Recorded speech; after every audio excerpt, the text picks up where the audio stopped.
जय श्री कृष्णा।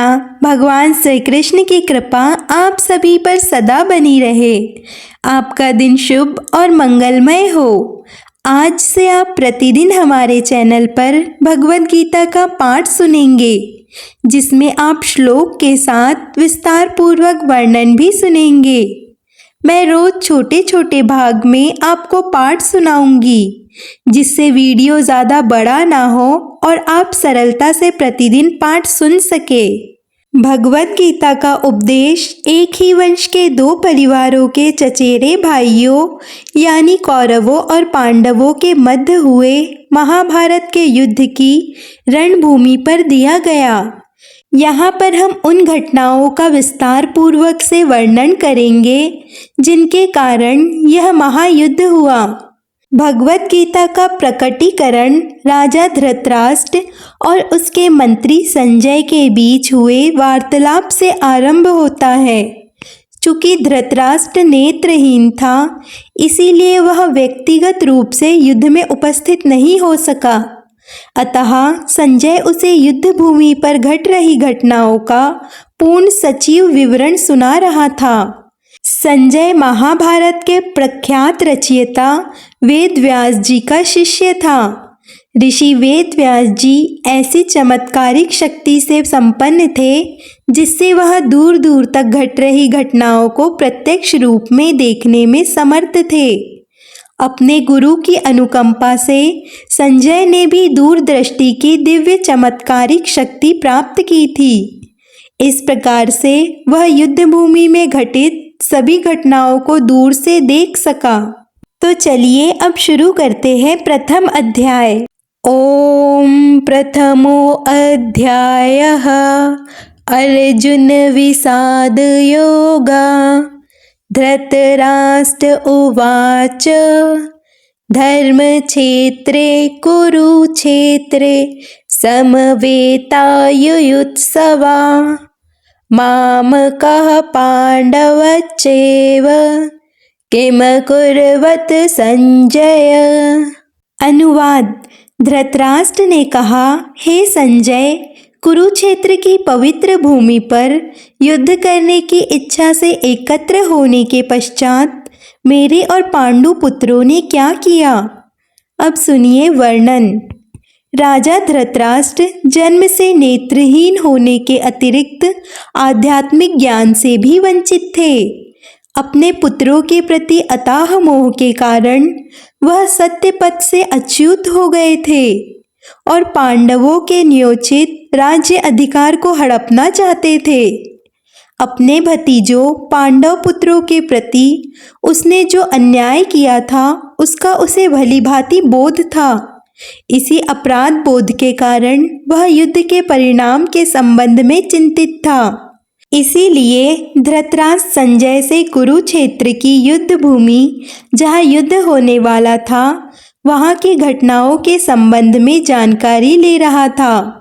इस श्लोक में धृतराष्ट्र ने संजय से यह प्रश्न किया कि उसके और पांडव पुत्रों ने युद्ध भूमि में एकत्रित होने के पश्चात क्या किया। अब यह एकदम स्पष्ट था कि वे युद्ध भूमि में केवल युद्ध करने के उद्देश्य के लिए एकत्रित हुए थे। इसीलिए यह स्वाभाविक ही था कि वे युद्ध करेंगे। फिर धृतराष्ट्र को ऐसा प्रश्न करने की आवश्यकता ही क्यों पड़ी कि उन्होंने युद्ध भूमि में क्या किया। धृतराष्ट्र द्वारा धर्म क्षेत्रे धर्म भूमि शब्द का प्रयोग करने से उसकी आशंका का पता चलता है। कुरुक्षेत्र पवित्र भूमि थी।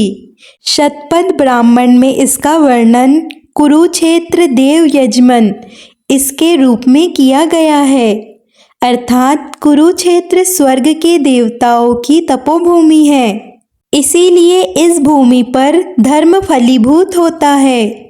धृतराष्ट्र आशंकित था कि कुरुक्षेत्र की पावन धर्म भूमि के प्रभाव के परिणाम स्वरूप उसके पुत्रों में कहीं उचित और अनुचित में भेद करने का ऐसा विवेक जागृत न हो जाए कि वे यह सोचने लगे कि अपने स्वजन पांडवों का संहार करना अनुचित और धर्म विरुद्ध होगा और कहीं ऐसा विचार करके वे शांति के लिए समझौता करने को तैयार न हो जाए।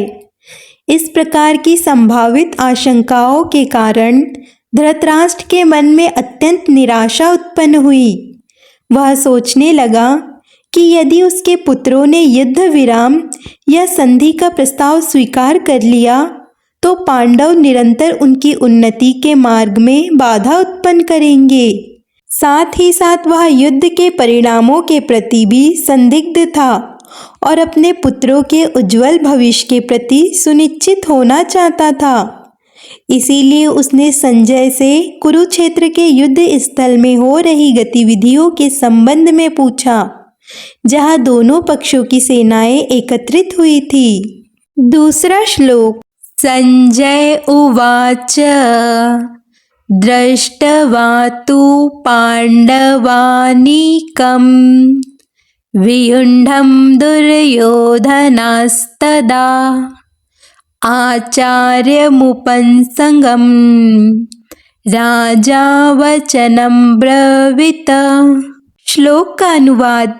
संजय ने कहा, हे राजन, पांडवों की सेना की व्यूह रचना का अवलोकन कर राजा दुर्योधन ने अपने गुरु द्रोणाचार्य के पास जाकर इस प्रकार के शब्द कहे। वर्णन सुनिए।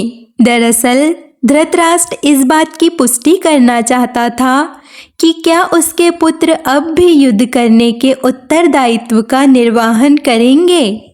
संजय धृतराष्ट्र के इस प्रश्न के तात्पर्य को समझ गया और उसने ऐसा कहकर कि पांडवों की सेना व्यूह रचना कर युद्ध करने को तैयार है, यह पुष्टि की कि युद्ध अवश्य होगा।